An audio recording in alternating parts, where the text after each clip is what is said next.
சிஎஸ்கேக்கு IPL injury premier Liga தான் மாறி இருக்கு. ஏற்கனவே பார்த்தோம்னா, இந்த ஐபிஎல் ஸ்டார்ட் ஆகுறதுக்கு முன்னாடியே சிஎஸ்கே டீம் நாங்க பேட்டிங் ஸ்ட்ராங்கு ஆனா பவுலிங் வீக் அப்படிங்கிற மாதிரி தான் வந்திருக்காங்க.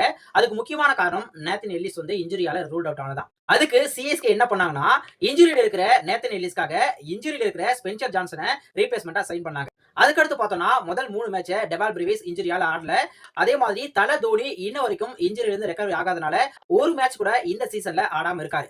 இப்படிப்பட்ட சூழல்ல முதல் 3 மேட்ச் தோல்வி சந்திச்சாலும் கடைசி 2 போட்டியில ஓரளவுக்கு சிஎஸ்கே டீம் நல்ல ஒரு கம்பேக் கொடுத்திருக்காங்க.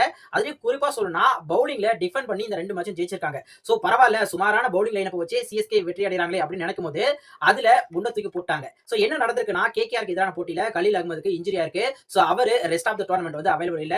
சோ அவருக்கு பதிலா வேற யாராச்சும் பிளேயர்ஸ் கொண்டு வரணுமா அப்படிங்கறதா இப்போ ஒரு கேள்வி.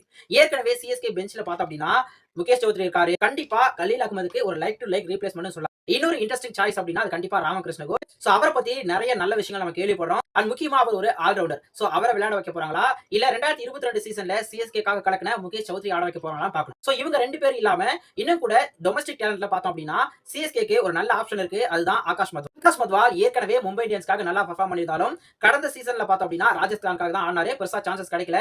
அண்ட் இந்த ஐபிஎல் சீசன்ல ஏலத்துல யாருமே அவரை எடுக்காம விட்டாங்க. சோ இந்த சூழல்ல ஆகாஷ் மத்வால ரீப்ளேஸ்மெண்டா சைன் பண்ணலாமா அப்படினாலும் அது ஒரு நல்ல ஆப்ஷன் தான். சோ சிஎஸ்கே என்ன பண்ண போறாங்க அண்ட் உங்களுடைய ஆப்ஷன் என்ன? கலீல் அகமதுக்கு பதிலா எந்த பவுலரை இவங்க விளையாட வைக்கணும்னு நினைக்கிறீங்க? உங்களோட கருத்துக்களை மறக்காம கமெண்ட்ல சொல்லுங்க.